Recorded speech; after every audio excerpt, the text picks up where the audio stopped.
voy a presentar a la siguiente ponente, que es Emma. No quiero robarle mucho tiempo, ya sé que tiene muchas cosas que contaros porque lo he visto de primera mano. Y lo que sí es que me gustaría recalcar pues, que su amplia experiencia en restauración y también, sobre todo, su contagioso entusiasmo por la investigación y el avance en la restauración, que la ha llevado no solo a participar en grandes proyectos como NanoRestar y Nanoforar, sino también a impulsar iniciativas como el proyecto que llevamos a cabo el año pasado y que presentaré en la sesión de mañana. Y además que toda esta investigación pues, no estaría completa sin su dedicación a la formación, que queda más que demostrada, no solo por haber sido el principal motor de las 3 ediciones de Empapelamos, sino por la labor didáctica que ha llevado conmigo. Muchas gracias, Emma, por compartir de forma tan generosa todos estos conocimientos y experiencias, dándonos alas a todos los restauradores. Emma, conecta tu cámara, por favor. Hola, hola Sara, gracias. Gracias por la presentación y sobre todo por lo de mm, transmitir energía, ¿no? Y transmitir las semillas y un poco de la investigación. Bueno, pues un poco es eso el motivo también de estas jornadas y de mi ponencia. Yo planteé la charla como de grandes volúmenes al trazo, ¿no? Porque claro, estamos hablando de dos cosas muy diferentes. Estamos hablando de gestión de la documentación para su preservación y de restauración. Entonces, son dos conceptos que tenemos que tener claros del por qué cada país elige una política de preservación diferente y cómo gestiona esa custodia documental. Bueno, lo he estructurado en 4 bloques, que primero es una especie de contextualización e introducción. Los primeros estudios, ensayos se llevaron a cabo en los laboratorios y lo que se denominó la restauración científica, luego cómo se implantó ese desarrollo tecnológico y un último bloque que es explorar las alternativas y nuevas líneas de trabajo. Siempre hemos tenido una preocupación por conservar, ¿no? Desde antiguo, ¿no? Lo hemos ido recogiendo en diferentes ordenanzas, en diferentes reglamentos y dábamos una solución al problema que teníamos en función del momento, ¿no? Como quien dice. Entonces, destacar, por ejemplo, que lo que ellos denominaban peste era la humedad. Entonces, en el siglo XVI, en el siglo XVII, todo el control que se hacía de la documentación era ordenar, conservar, guardar, proteger de la gran peste y del el gran problema que podían tener para perderlo, que era la humedad. A continuación, se empezó a solapar el problema de la falta de recursos y el desarrollo tecnológico para la producción del papel y la producción de libros, y entonces empezó a haber cambios en las pastas papeleras. Se sabía además ya, Murray lo dice en el 29, que hay papeles de muy mala calidad y que hay que comprobar la acidez del papel en las tinas que se está haciendo mediante el jarabe de violetas. ¿Vale? Eso lo que estaba haciendo simplemente sin saberlo era un indicador del cambio de pH, y con ese indicador del cambio de pH podían hacer unas pastas quizás un poquito menos ácidas, ¿no? Pero no se revisaron estos problemas y quedaban en casos aislados. Hasta que en 1898, o sea, a finales del 19, ya se empiezan a reevaluar qué problemas están teniendo en el papel y por qué se está haciendo un papel de peor calidad y diferente al que tenían antes. Se pide y se solicita el guardián de la Biblioteca Vaticana, que en ese momento era lo que nosotros podíamos denominar el conservador, pide y solicita ayuda a la ciencia. O sea, a finales del 19 ya empezamos a necesitar una conexión científica porque sabíamos que lo que estábamos produciendo no lo íbamos a a conservar, o sea que se nos estaba deteriorando, ¿no? Entonces hay diferentes estudios y ya se empieza a tener a principios del 19 quizás una manera más global de conservar la documentación, ¿no? De hacer investigaciones que puedan servir un poco a todos, ¿no? Para eso también ya empieza a haber conferencias y el Congreso Internacional de Bibliotecas, que luego la IFLA recogerá y va a ser gran impulsora de este motor de preservación de grandes volúmenes, ¿no? Entonces, lo que se hace es una especie de difusión de conciencia de este cambio de modelo hacia una restauración científica, ¿no? Saben cuál es el origen, que es el ácido y que además se deteriora muy rápidamente. El modo de concebir la restauración que teníamos de coste personal, de recursos, de obras relevantes, va a cambiar, ¿no? Entonces, estas herramientas de restauración tradicional que hacíamos no nos están sirviendo. Hay que organizar, garantizar y gestionar los nuevos documentos que estamos generando. Además, tener en cuenta que tras las guerras y luego empieza a haber también otra reorganización administrativa que genera muchísima documentación. Entonces, saben que el factor tiempo es importante y con los recursos que teníamos, tanto económicos como personales, no podíamos dar cabida a esa necesidad incipiente. Entonces, se pide un taller de restauración global, por decirlo de una manera, con intercambio de información. Quiero destacar que los trabajos más notables empezaron en Estados Unidos, Reino Unido, Italia, Francia, Rusia, Suecia y Alemania, que curiosamente son los que luego, unos se cayeron, otros no, son los que implantaron luego la desacidificación masiva, ¿no? O sea, donde empieza ese germen, sí que hay una línea de continuación, de investigación y de implantación. ¿Qué foco teníamos? ¿Hacia dónde estaban impuestas las prioridades de la conservación y de la restauración? ¿Dónde eran los focos de alteración en la segunda mitad del siglo XX, ¿no? Entonces, era en las condiciones ambientales que sabíamos que alargaba la longevidad de las obras, como además esas estaban afectando y se veía ya las encuadernaciones del cuero y el deterioro por la luz, o sea, había una línea de trabajo abierta hacia el deterioro químico que también producían las encuadernaciones. Otra línea de trabajo que se abrió fue el blanqueo, porque se sabía que la acidez daba un cambio óptico de amarillamiento al papel, y otro era cómo sujetar esa especie de deterioro físico y químico de los documentos con una línea abierta de laminación y desacidificación. ¿Para qué se quería hacer? Pues estaba claro que era para dar una permanencia química y la durabilidad con una estabilidad física. Los tratamientos masivos, precisamente con estas dos líneas, con estos dos objetivos de permanencia y durabilidad, que sabíamos que la parte industrial no iban a llegar hasta finales de los 90, no nos dejaban tiempo y estábamos perdiendo continuamente mucha documentación de manera muy rápida, ¿no? Entonces, aparte de que la industria estuviera trabajando en cómo hacer la permanencia del papel, tanto física como química, también estaba en paralelo trabajando los científicos y los químicos que se incorporaron prácticamente en todas las universidades a los estudios de envejecimiento y ensayos físicos para poder ayudar a ver qué productos utilizábamos para poder una especie de asistir, ¿no?, a esta especie de degradación continua.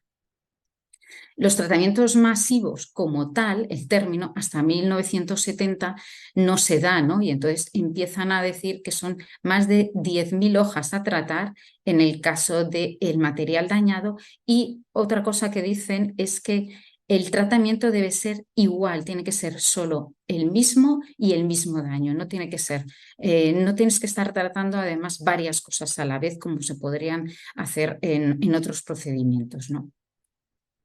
Entonces, este cambio de concebir la restauración desde un modo científico nos lleva a valorar y a empezar a acelerar programas de preservación con sofisticadas investigaciones en base a tres líneas de trabajo: acuosos, disolventes orgánicos y gaseosos, lo que produce una bibliografía extensa, y una búsqueda de cómo custodiar, ¿no? Del modo de cambiar, ¿no? De cómo hacer el desarrollo tecnológico, ¿no? De proyectos y programas.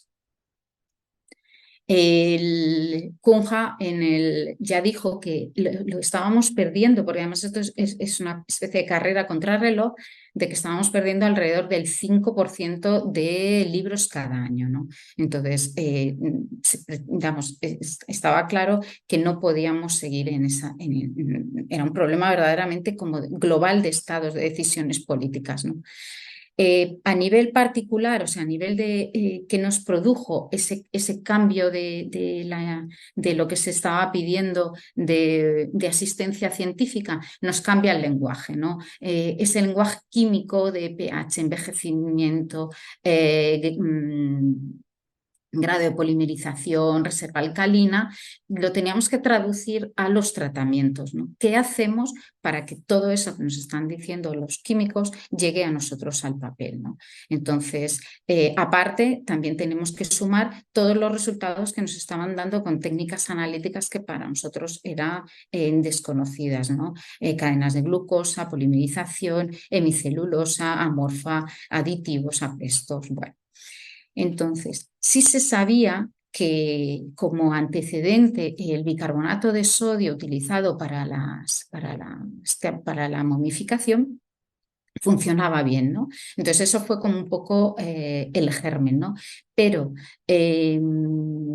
esta especie de bicarbonato de sodio que usaban el natrón, lo que pasaba es que los envejecimientos acelerados no funcionaba bien, era perjudicial para el papel, ¿no? Entonces, en contraste con el envejecimiento artificial, con el envejecimiento natural. Pero al menos empezábamos ya a hablar de un término que nosotros ahora estamos usando, que es bicarbonato y además de un producto natural.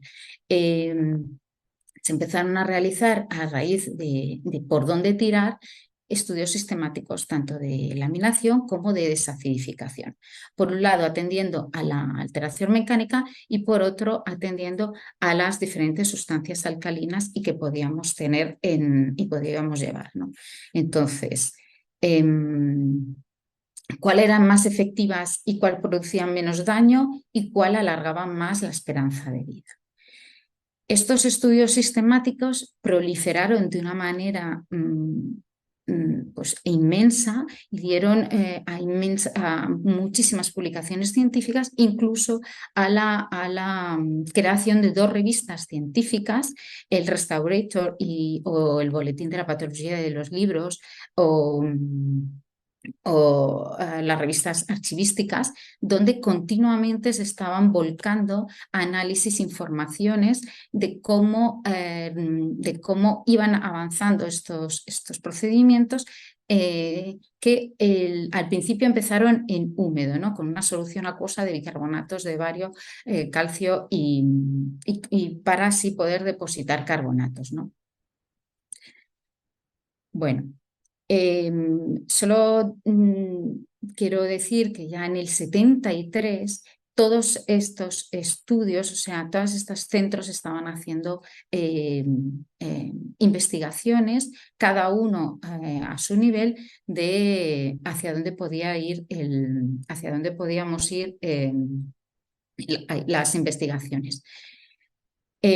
Os he señalado que seguimos viendo que los principales investigadores son luego los que implantaron la desacidificación en masa. Pero veis que está India, Australia, Israel, Malasia, Moscú. Bueno, el problema era global y la unión de todos para la investigación también fue global. Como os he dicho, las 3 líneas de trabajo eran acuosos, que fueron con una solución, con 2 soluciones, y se vio que el tratamiento de carbonato de magnesio convertido a bicarbonato de magnesio funcionaba. También empezó Barro a decir, porque tenían el problema de que no querían cambiar la morfología o las dimensiones o el papel o que se arrugara, ¿no? Entonces empezaron a trabajar con una línea que luego hemos seguido todos, que es cómo reducir esa capacidad de humectación mediante alcoholes, ¿no? Entonces eso fueron como las dos cosas, las dos líneas que se trabajaron. Agua se empezó por procedimientos acuosos, diferentes procedimientos acuosos, y luego la línea experimental del alcohol, ¿vale? En la bibliografía podéis encontrar pues, cantidad de documentación de cómo se han ido solapando estos procedimientos, ¿no? Eh, bueno, ¿por qué unos se acaban desarrollando y otros no? Por el problema de la inflamación, de los tóxicos y también un tema de coste económico y de los peligros que suponía para la decoloración de los tintes o tintas que estaban utilizando en el papel. Luego, los primeros procedimientos secos y gaseosos fueron con vapores de amoníaco y la desacidificación en fase de vapor con ciclohexilamina, ¿vale? Que, bueno, pues también empiezan a ver los problemas derivados de estos tratamientos de desacidificación, como puede ser el olor, que luego ha perdurado también, es una de las variables o condicionantes que se han tenido en la desacidificación en masa.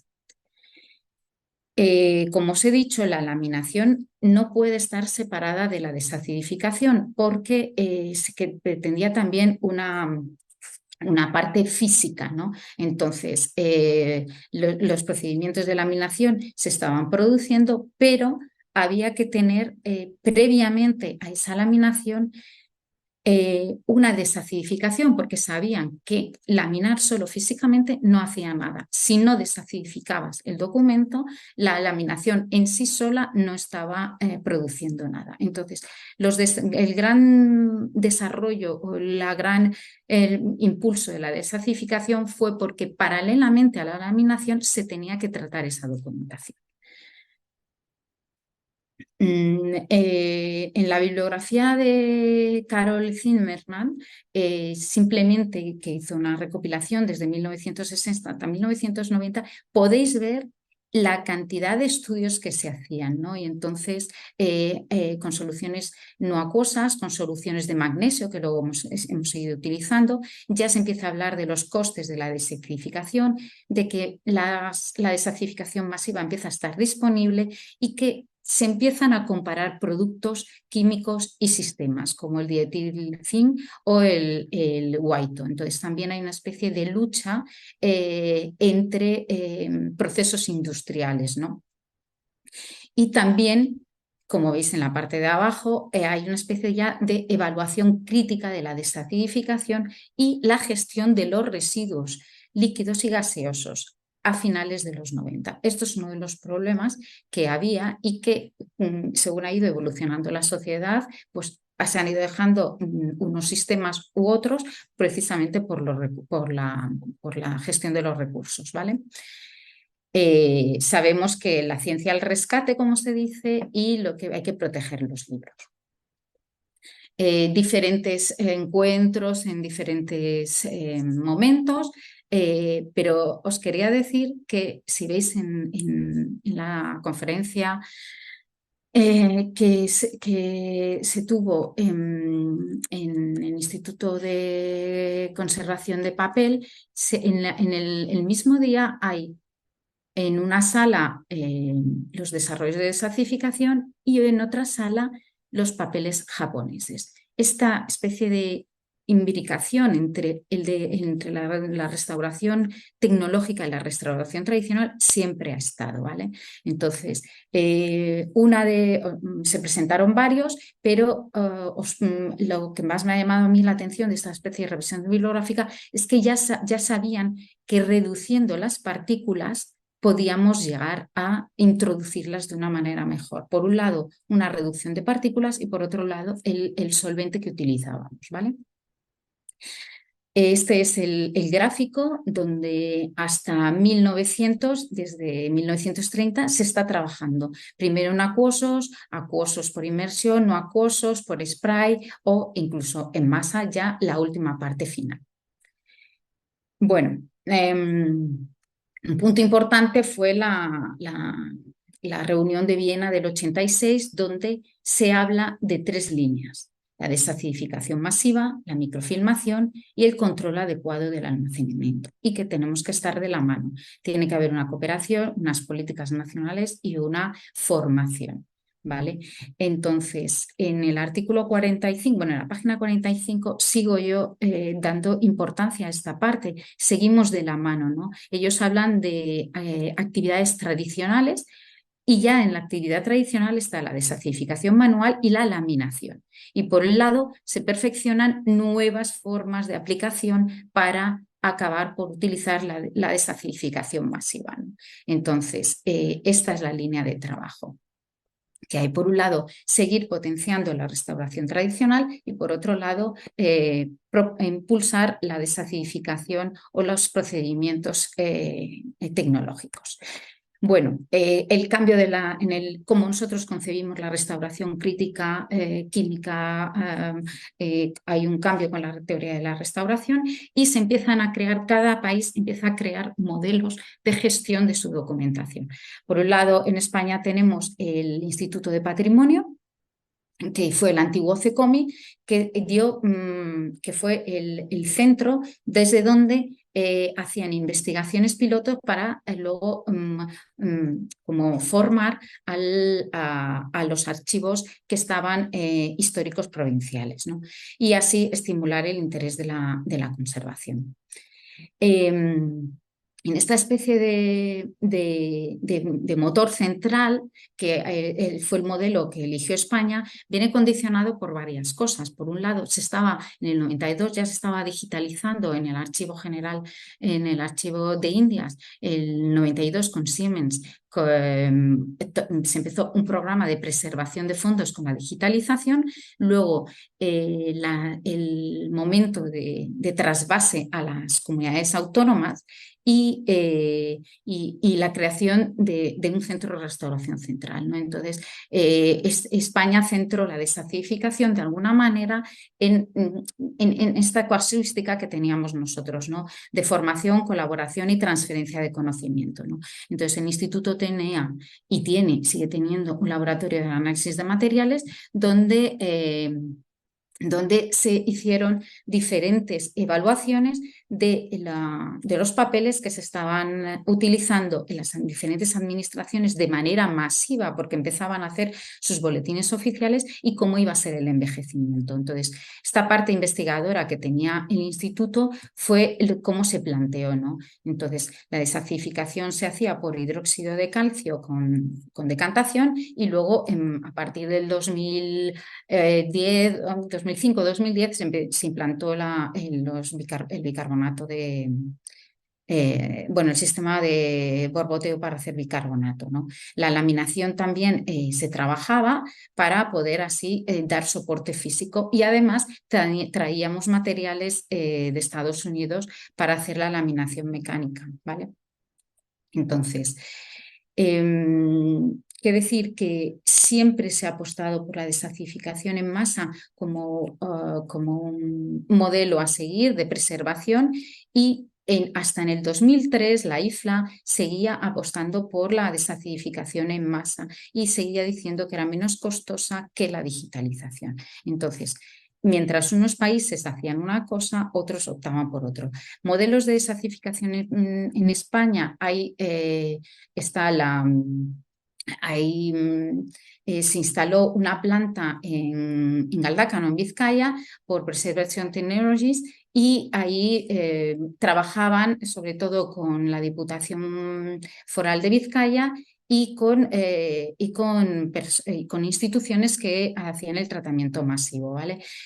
Ventajas, pues que no eran tóxicos, que el formato y sobre todo el tiempo.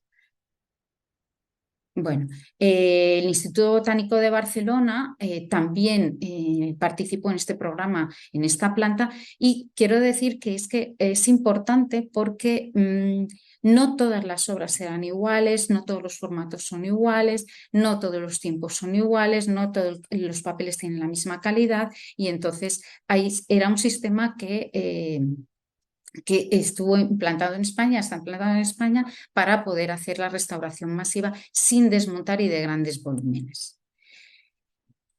Bueno, pues como os digo, hemos convivido con la implantación tecnológica y con la tradicional, ¿vale? Hay diferentes, bueno, podéis ver, incluso el mismo RAM con el que estudiamos hace una gran diferencia entre las técnicas tradicionales, donde desarrolla muy poquito el tema de la estratificación, en cambio, en el RAM de la preservación y restauración de documentos, sí hay un amplio desarrollo en el capítulo de todos los sistemas que hasta el momento estaban en la desertificación. Entonces teníamos claro cuál era el sistema que se seguía. Bueno, pues de los dos sistemas Bookkeeper y Wayto se ha desarrollado en Europa por diferentes laboratorios. Y empezó habiendo una comparativa, siempre han estado haciendo comparativas de cuáles son los mejores, cuál no, qué procedimientos tenía uno, cuál otro, una valoración analítica, pero es que estamos hablando del 2006, o sea, que es que recientemente, o sea, no estamos hablando de mediados del siglo pasado, ¿no? Entonces, se van incorporando, a medida que se van haciendo estas revisiones, se van incorporando nuevos procedimientos, ¿no? En el 2011 ya empieza el Booksaver y otros procesos que van, porque cada país además iba adaptándolo un poco, ¿no? También con sus universidades y con sus centros de investigación química. Tenemos también el proceso de Viena, que aparece después, y se hacen, en el 2008 se hizo una comparativa con un grupo de trabajo en un proyecto que se llamaba Kinja, donde el proceso de desacidificación en masa que mejor funcionaba era el Paper Safe que estaban implantando en Suiza, ¿no? Lo que pasa que tenía un alto costo por los medios, los disolventes utilizados y una alta tecnología, tanto por la gestión de los recursos como de la capacidad de absorción, de capacidad de volumen de los libros, ¿no? Entonces, bueno, otro tema complicado fue el de las patentes, ¿no? Para dar una patente, primero en los años 90 solo se exigían unas cosas, que no hay olor, que no haya daños a los adhesivos, y que lo que pasa que luego se intentó y se consiguió por la Universidad Tecnológica de Eslovaquia introducir nuevas condiciones en esas patentes, ¿no? Como que fueran seguros, que se aplicara a cualquier tipo de papel, y sobre todo empezamos a tener el problema que la patente recoja la sostenibilidad ambiental y económica. Bueno, algunos ejemplos os voy a poner ahora de lo que se hizo en Europa. En Francia, por ejemplo, construyeron una nueva planta de archivos nacionales que fue con el método, una adaptación del método Wayto, el canadiense, y estamos hablando de 1987, ¿vale? Y la ventaja es que podías meter los libros así en carros a toneladas, ¿no? Entonces, bueno, fue la pionera en Europa. Luego se han ido desarrollando otras. Alemania es una de las más recientes, de las que ha hecho una planta nueva, de la más reciente, y ellos hablan de que la ventaja es que los volúmenes no se abren y no quedan por los bordes, ¿no? En Rusia hay otras máquinas. Polonia, después de hacer una comparación entre el Bookkeeper y otro método, el método Bunker, al final deciden por utilizar el otro método ruso, porque las plantas no necesitan hacer una planta, una construcción nueva, y además lo diré, pueden distribuirla, ¿no? Con una planta de Bookkeeper ellos hacían 4 del otro sistema, ¿no? Suiza, la planta ya la ha cerrado, y han hecho controles continuos cada 5, 10, 15, 20 años, y las condiciones de las obras almacenadas están perfectas, ¿no? Se ha mantenido el pH. Dinamarca es una planta que ha apostado por la sostenibilidad y no ha hecho no ha construido una planta de desacidificación en masa, sino lo que ha hecho ha sido la conservación en frío y con un proceso de adaptación tecnológica lo diré, de placas solares para que en el 2050 consigan ser totalmente independientes. Bueno, han hecho diferentes zonas de aclimatamiento para adaptándolas un poco al pH de las obras y a los años de publicación de obras, ¿vale? Bueno, la desacidificación en frío y la relación entre el pH ya está documentada. Y la última planta que se ha construido ha sido en la National Library de Qatar en el 2022. Por tanto, las dos líneas están abiertas. Está abierta la desacidificación en masa que acaba de construir en Qatar y la desacidificación en frío, que es mantener las obras bajando los niveles los niveles de humedad y temperatura, sobre todo la temperatura para la conservación. Y bueno, se han seguido haciendo diferentes jornadas de estudio en el 2012, en el 16, en Berlín, unas conferencias que hubo en Berlín vamos, que fue como un punto de encuentro hacia donde estaban, y la última presentación que se tuvo en el 22. Las nuevas líneas de investigación ha habido muchos proyectos europeos y tanto Europa, UNESCO y la Comisión Europea han facilitado y han dado dinero para desarrollo tecnológico en la conservación y la desacidificación, con diferentes proyectos para ver lo que estaba pasando en las dos grandes líneas que teníamos. Por un lado, la acidez de las tintas, que es una degradación continua también en el tiempo, muy rápida y en un gran volumen, y por otro lado teníamos el soporte y la acidez del soporte que todavía no estaba resuelta.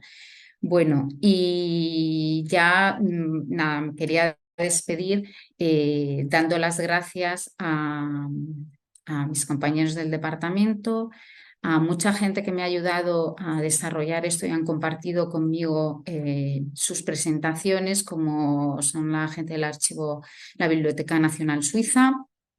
También a Nieves Pachón, que me puso en contacto con Alemania para poder saber sus programas de desacidificación.